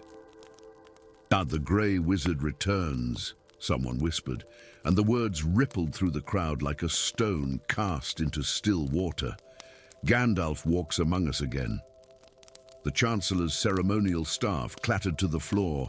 "It cannot be," he stammered. "The prophecy." Gandalf's eyes, sharp as a falcon's and blue as the deepest glacial ice, surveyed the room with measured gravity. "Do I come at the turning of the tide?" he announced, his voice resonating with power that belied his weathered appearance. "When bone speaks to bone, and the sleeper stirs beneath the throne." Across the empire of Drakenhold, with its 7 sprawling provinces and ancient cities carved from mountainsides, the news of Gandalf's appearance spread like wildfire. In taverns and noble houses alike, the old prophecy was whispered with newfound dread. When the grey wizard walks the halls of power once more, the dragon dynasty shall breathe its last. 3 imperial heirs circled the throne like vultures around a carcass. Prince Daramar, eldest and most ruthless, commanded the Empire's eastern legions. Princess Vespera, with her network of spies and assassins, controlled the shadows of the realm. And Prince Kalarian, the scholar mage, whose experiments in forbidden arts had given him unnatural longevity and pallid, almost translucent skin. Gandalf watched them from the shadows of a forgotten balcony in the palace's eastern wing, where he had arranged to meet Isolde, Emperor Malthazar's bastard daughter, who had served as the Empire's foremost military strategist, despite the court's endless machinations against her. "You've caused quite the stir, wizard," came a voice from behind him. "Half the court believes your arrival heralds the Empire's doom." Gandalf turned to face the woman, fierce and intelligent, with the Imperial family's distinctive amber eyes contrasting sharply with her dark skin and close-cropped hair. A jagged scar ran from temple to jaw, a memento from an assassination attempt orchestrated by her half-sister. "And what do you believe, Lady Isolde?" Gandalf asked, leaning on his staff. "I believe timing is rarely coincidental," she replied. "Especially when it involves a wizard who helped found the Empire 1,000 years ago, then vanished from its histories." Gandalf's eyes crinkled slightly. "History has a way of forgetting inconvenient truths, like the true nature of the throne of bones, or the blood flowing through your veins." Isolde tensed. "What do you mean?" "You are not merely Malthazar's daughter," Gandalf said. "Your mother was a descendant of the Dragon Kings, whose remains form the throne itself. Their blood runs stronger in you than in any Imperial heir, which is why you dream of wings and fire, why you can sense the awakening beneath the palace." Before Isolde could respond, a shadow detached itself from the darkened colonnade.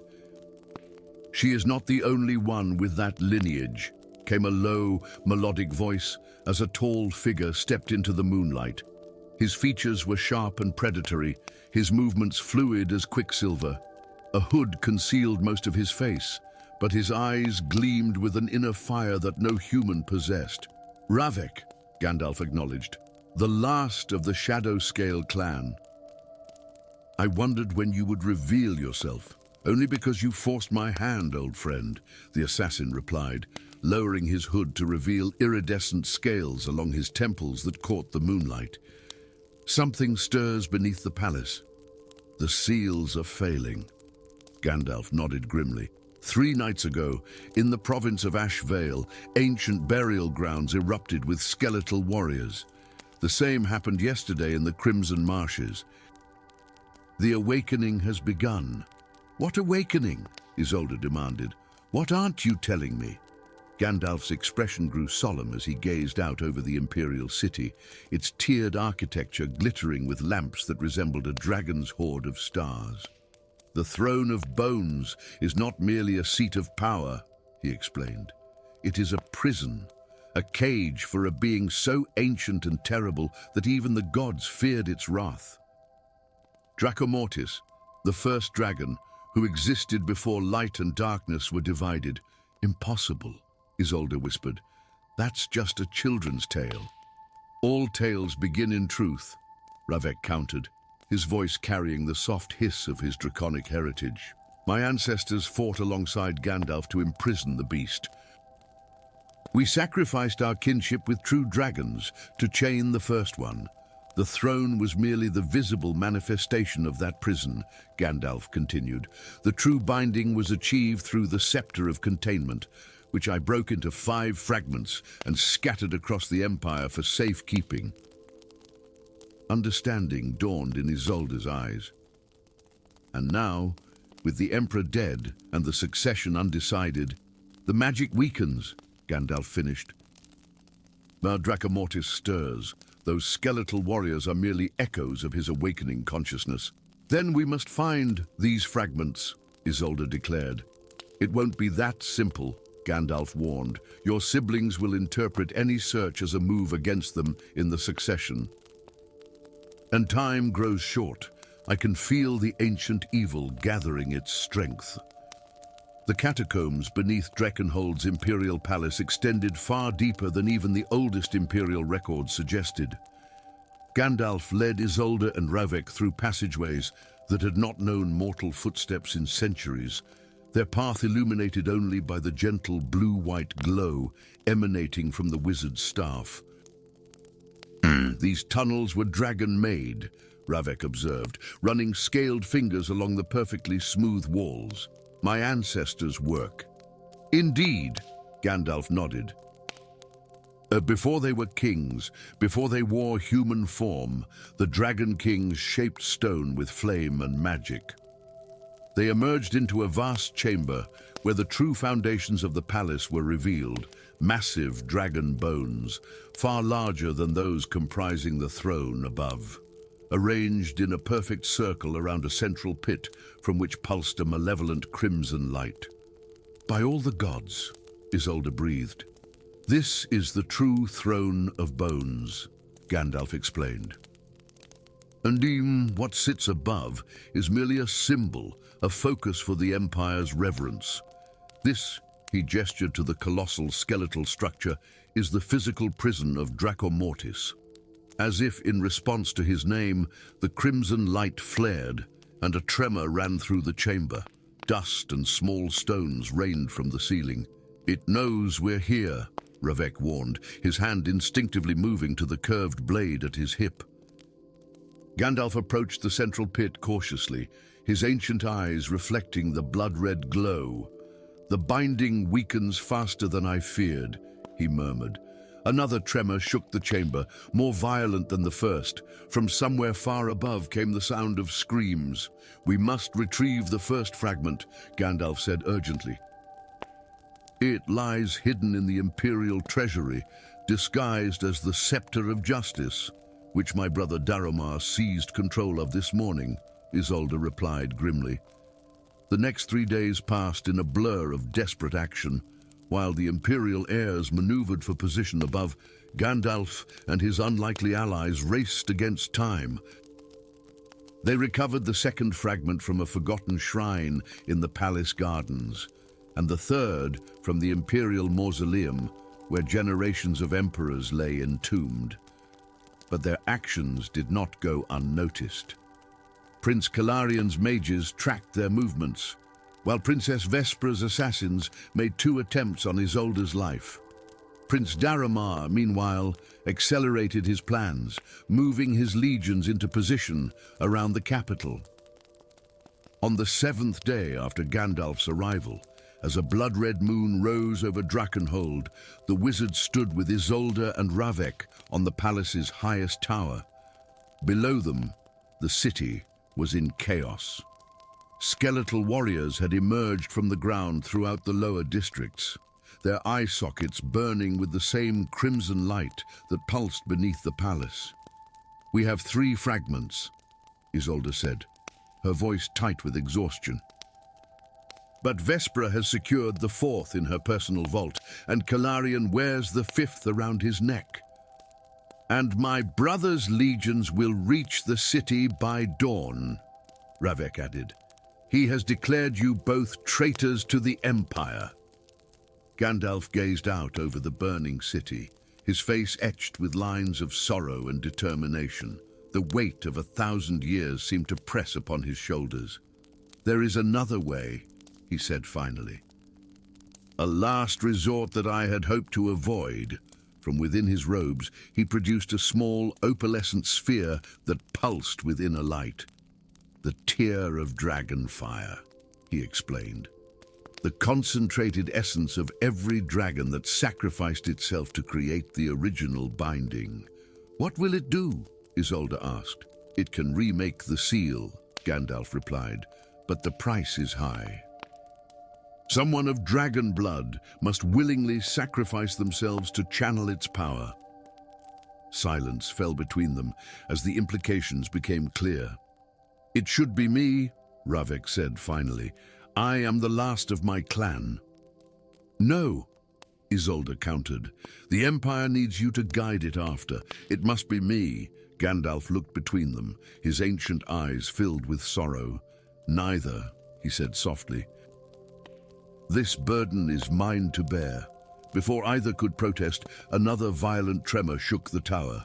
Below, the central plaza split open, revealing a chasm from which emerged a massive, skeletal dragon's head, its eye sockets blazing with infernal light. Draco Mortis awakens, Gandalf declared.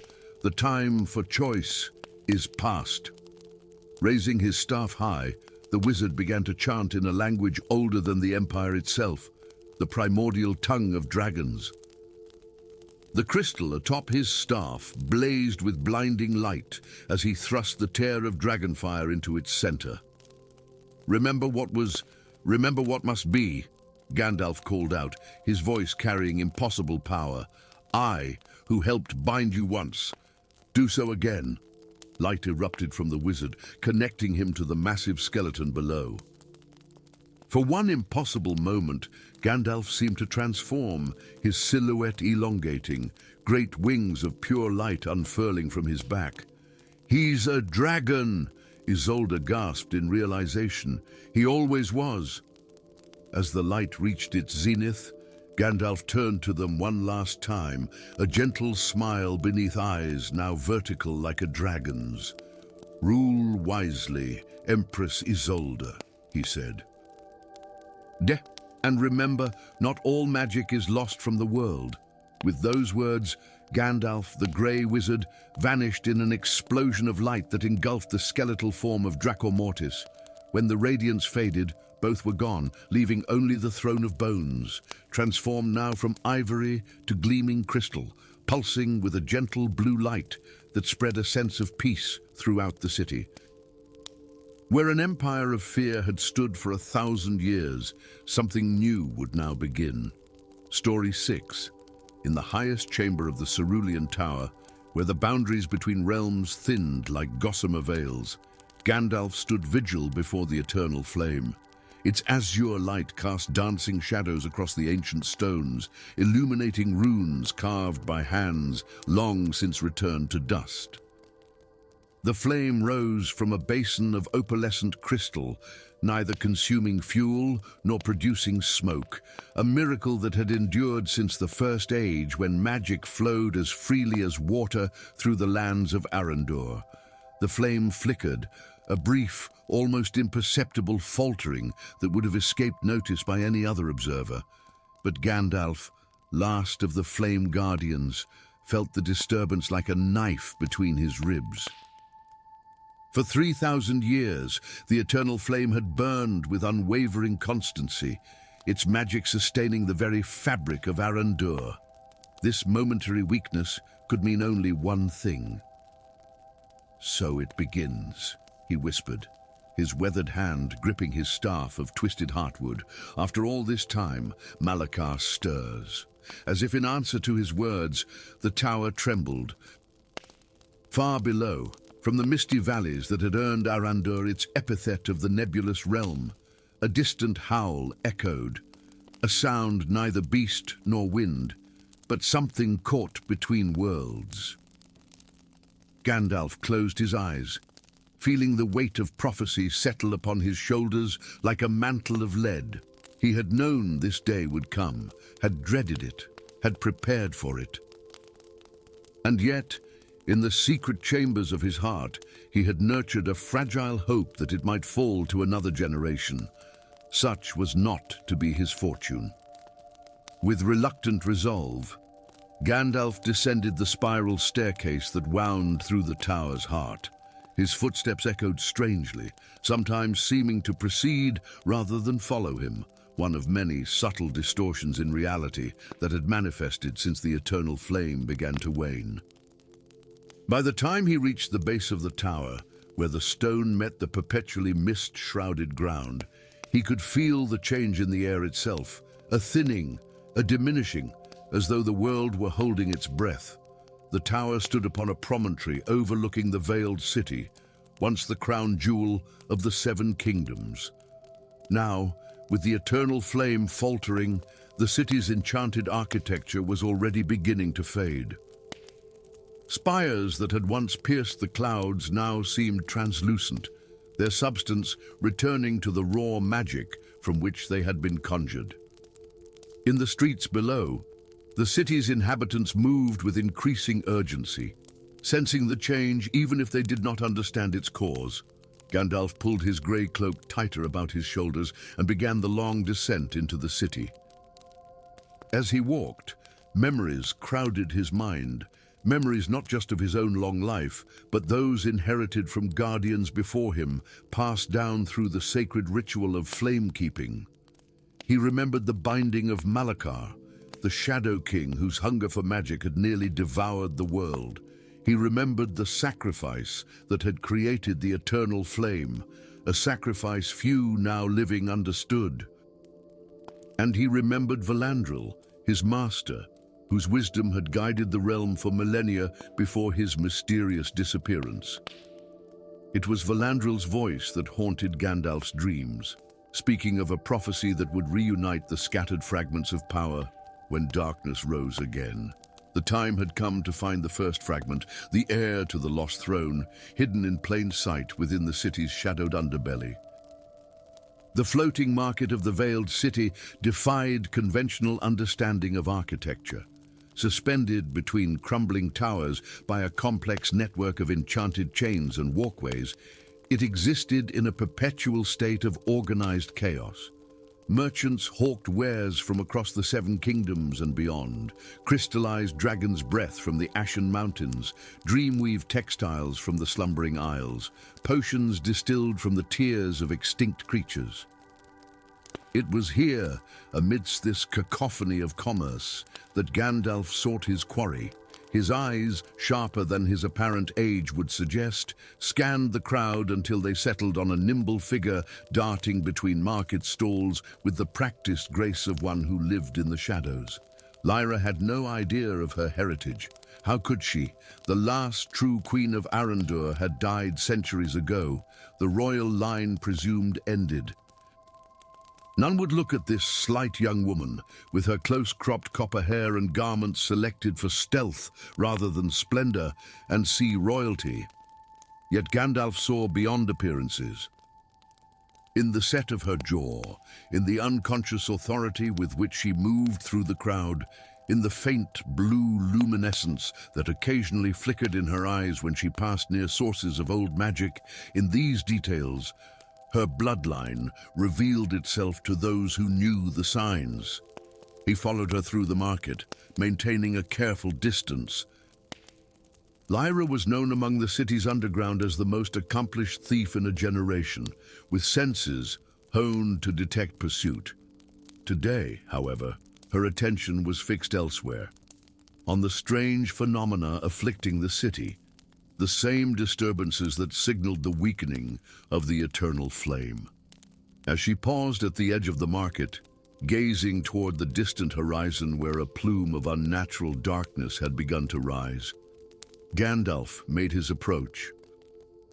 "The Shadow King returns," he said simply, coming to stand beside her. And you, Lyra Nightwalker, are more central to his defeat than you can possibly imagine. Her reaction was instantaneous. A blade appeared in her hand, its edge kissing Gandalf's throat before he could blink. "Who are you, old man?" she demanded, her voice low and dangerous. "And how do you know that name?" Gandalf remained perfectly still, meeting her gaze with calm assurance. "I am Gandalf, last guardian of the eternal flame. As for how I know you, I have watched over you since the day of your birth, though from a distance. The time for distance has passed." Suspicion flickered across her features, but curiosity quickly overwhelmed it. Slowly, she lowered her blade. "Speak plainly. What do you want with me?"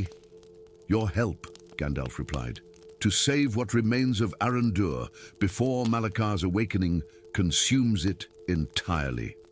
The journey to the Crystal Mountain would take them through the heart of the Whispering Wilds, a forest where reality bent and folded upon itself like origami in unseen hands. Trees with mirror bark reflected distorted versions of those who passed beneath them. Streams flowed uphill as often as down, and the boundary between waking and dreaming grew tissue thin. It was here, on their third night of travel, that they encountered Carvax. The half-dragon's arrival was heralded by the scent of brimstone and the subtle trembling of the earth beneath their feet. He emerged from the darkness like a living shadow, scales the color of burnished obsidian gleaming in the firelight, eyes like molten gold fixed upon Gandalf with ancient hatred. "Flame Guardian," he growled, the words rumbling from a chest that housed both human heart and dragon fire. "I thought I caught your scent on the wind." Lyra's hands moved to her daggers, but Gandalf gently restrained her with a touch. "We meet again, Carvax," he acknowledged, "though under circumstances I suspect neither of us would have chosen." The half-dragon circled their camp, his massive form moving with surprising grace. His human features, strong jaw, high cheekbones, proud nose, contrasted starkly with the scaled skin, horned brow, and elongated pupils of his draconic heritage. "You exiled me," Carvax accused, smoke curling from his nostrils. "Decast me from the conclave when I questioned the Guardian's methods, and now you encroach upon my territory. Give me one reason why I shouldn't reduce you to ash where you stand." "Because Malakar stirs," Gandalf replied simply. "And when he rises fully, all territories will become hunting grounds for his shadow legions, including yours." Carvax went perfectly still, only the slight narrowing of his golden eyes betraying his shock. After a long moment, he settled heavily onto his haunches across the fire from them. "Speak," he commanded. "Tell me everything." Through the night, Gandalf recounted the signs of Malakar's awakening, the faltering of the eternal flame, the spreading darkness in the east, the gradual disappearance of stars from the night sky, as though they were being devoured one by one. As he spoke, Lyra listened with growing horror, the true scale of the threat becoming clear to her for the first time. "But what does any of this have to do with me?" she interrupted finally. "I'm no warrior, no mage. I'm a thief, nothing more." Gandalf and Carvax exchanged a glance, an unexpected moment of alignment between old adversaries. "Tell her," Carvax rumbled. "She deserves to know the truth of her blood." With a heavy sigh, Gandalf turned to Lyra. "You are the last descendant of Queen Elindra, the ruler who helped bind Malakar 1,000 years ago. Her blood, your blood, was used in the ritual that created the eternal flame, and only that same blood can renew the flame now that it falters." Lyra's face drained of color. "Blood magic," she whispered. "You're talking about sacrifice. It may not come to that," Gandalf assured her quickly. "The ancient texts speak of alternatives, rituals that use the power of freely given blood without requiring death. But to perform them, we must reach the Chamber of Awakening beneath the Crystal Mountain, where the binding was first created, and where Malakar's physical form remains imprisoned, added Carvax grimly. Assuming the weakening of the flame hasn't already freed him. The Crystal Mountain loomed before them like a monument to some elder god's imagination, its faceted slopes reflecting and refracting the light of the rising sun into rainbows that danced across the barren plains surrounding it. No plant grew here, no creature called this place home. The residual magic of Malakar's binding had rendered the land sterile for leagues in every direction. As they approached the mountain's base, Lyra felt a strange resonance in her blood, a humming sensation that grew stronger with each step. "There's something here," she murmured. "Something that knows me." "The mountain recognizes the blood of its makers," Gandalf explained. "Or it will admit you to places where others cannot tread." Indeed, as they reached what appeared to be solid crystal, Lyra's touch caused the surface to shimmer and part like water, revealing a passage that wound deep into the mountain's heart. The journey downward was a descent through layers of history itself. The tunnel walls bore carvings, depicting events long faded from living memory, the arrival of the first mages from beyond the stars, the flowering of magic throughout Arandur, the rise of Malakar from the ranks of those same mages, his corruption and fall, the great war that had nearly destroyed all 7 kingdoms. Finally, they emerged into the Chamber of Awakening, a vast cavern whose ceiling was lost in darkness and whose floor housed a pool of what appeared to be liquid starlight. At the center of this pool stood a dais of black crystal, upon which rested an ornate silver bowl containing a tiny shard of the eternal flame, its twin separated at the moment of creation to form the keystone of Malakar's prison. But the flame was nearly extinguished, a mere ember of what it should have been, and beside it, materializing from shadows that seemed to coalesce from the very air, stood a figure of terrible majesty, tall and gaunt, crowned with a circlet of obsidian, eyes like wells of absolute darkness in a face of inhuman beauty. "Malakar," breathed Carvax, his scales bristling with instinctive fear. The Shadow King's gaze swept over them dispassionately. "In the last guardian," he observed, his voice like silk drawn over broken glass, "a half-breed abomination," and, his attention fixed on Lyra, a hungry smile spreading across his face, "the last scion of Elindra. How perfectly convenient." Gandalf stepped forward, his staff flaring with blue-white light. "You are still bound, Malakar, weakened but bound. Return to your slumber." Laughter like the tolling of funeral bells echoed through the chamber. "Bound? Perhaps, but not by you, Guardian, not truly." Malakar's form rippled, insubstantial as smoke. "I have had a millennium to contemplate the nature of my imprisonment and to comprehend its fatal flaw." With a gesture, Malakar conjured an image in the air between them, a scene from the distant past. In it, a younger Gandalf knelt before a being of radiant light, whose features were too bright to distinguish clearly. "You never questioned why Valandril disappeared, did you?" Malakar asked softly. "Your beloved master, greatest of the Guardians, vanished without explanation, without trace. It troubled you, but you accepted it as one of the many mysteries of your calling." "What is this?" Lyra demanded, looking between Gandalf and the hovering vision. "The truth," Malakar replied. "Watch." In the vision, the younger Gandalf spoke. "It cannot be done, Master. The binding weakens. Without the blood of Elindra's line, the flame will eventually fail." The radiant being, Valandril, responded, "There is another way, my student." A temporary measure, but one that may give us time to find the lost heir. He extended his hand, and from it poured pure light into a chalice. My essence will sustain the flame until you succeed. The vision shifted, showing Gandalf alone in the chamber, pouring the contents of the chalice into the eternal flame, which flared brilliantly in response. But as he turned to leave, his expression changed, hardened, and he removed a small vial from his robes, adding its contents to the second flame on the dais. "What did you do?" Lyra whispered, turning to Gandalf, whose face had gone ashen. "He freed me," Malakar answered for him. "Not completely, not immediately, but he ensured my bonds would gradually weaken.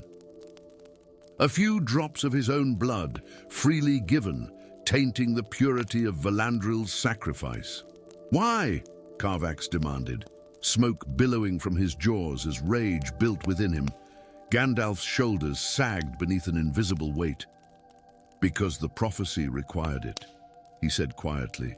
"Because Valandril himself had foreseen this moment, had known that only by allowing Malakar to rise again could the scattered fragments of power be reunited. Could Valandril himself be freed from the half-existence into which he had sacrificed himself? You risked the entire world for a prophecy." Lyra's voice cracked with disbelief. "For hope," Gandalf corrected gently. "The hope that the cycle of binding and breaking, of sacrifice and loss, might finally end, that a permanent solution might be found." He raised his eyes to meet Malakar's dark gaze. "I never anticipated how quickly the binding would fail, or that I would be forced to act before all the fragments were gathered." Malakar's smile widened. "And now you have brought me exactly what I need to break free entirely." He gestured toward Lyra. "The blood of Elindra, the final key to my prison." "No." Gandalf stepped between them, his staff blazing brighter. "You misunderstand the prophecy, as I once did. It speaks not of your freedom, but of your transformation." He turned to Lyra and Carvax. The three fragments of power, Guardian, Royal Blood, and Dragonfire, united. They can reforge what was broken. Understanding dawned in Carvax's golden eyes. The original binding was flawed because it sought to imprison darkness rather than transmute it. "Precisely," Gandalf confirmed. "And Lyra, if you are willing, your blood can renew the flame not as sacrifice, but as catalyst. Combined with Carvax's fire and my guardianship, we can transform the binding, and Malakar with it." Malakar's form rippled with sudden apprehension. "You would unmake me." "We would remold you," Gandalf corrected. "Return you to what you were meant to be before ambition corrupted your purpose." For a moment, uncertainty flickered across the Shadow King's features, a glimpse of the being he had once been, long before darkness claimed him. Then his expression hardened once more. "Never," he snarled, and attacked. What followed was a battle of wills as much as magic. Malakar hurled shadows like spears, each one aimed to drain life and magic where they struck. Gandalf countered with shields of pure light, while Carvax unleashed dragonfire that burned away shadow, but could not touch their source. Lyra, with no magic of her own, became the unexpected linchpin of their defense, her royal blood allowing her to move through Malakar's shadows unharmed, disrupting his attacks at crucial moments. Gradually, they forced the Shadow King back toward the dais and the failing ember of the binding flame. As Malakar retreated, Gandalf began an incantation in a language older than Arondir itself, each word resonating with power that made the very air vibrate. "Now!" he called to his companions. "The blood freely given, the fire freely offered." Lyra stepped forward without hesitation, drawing her dagger across her palm and allowing her blood to drip into the silver bowl. Carvax followed, breathing a carefully controlled flame that ignited her blood but did not consume it. Gandalf completed the trinity, touching his staff to the mixture. for a heartbeat. Nothing happened. Then the chamber exploded with light. Not the blue of the eternal flame, but a radiant gold that seemed to come from everywhere and nowhere at once. Malakar screamed, a sound of both agony and release, as the light enveloped him. When it receded, where the Shadow King had stood now, knelt a figure of transformed majesty, still powerful, still ancient, but cleansed of the darkness that had corrupted him. And beside him, materializing from the light itself, appeared another being, Valandril, freed at last from his sacrifice. "It is done," Valandril said, his voice like music after so long a silence. "The cycle breaks. The burden passes." He turned to Gandalf with eyes full of pride and sorrow. "You have carried a terrible weight, my student, making choices no one should have to make. That burden is lifted now." As dawn broke over the Crystal Mountain, 4 figures emerged from its depths. A guardian whose shoulders stood straighter than they had in centuries, a thief who walked with the newfound awareness of her heritage, a half-dragon whose ancient grudge had been replaced with reluctant respect, and a former Shadow King whose path of redemption was just beginning. Behind them, in the Chamber of Awakening, the renewed eternal flame burned with a light that would never again falter. Not blue or gold, but a perfect melding of all colors, a promise of balance restored to a world too long divided between shadow and light.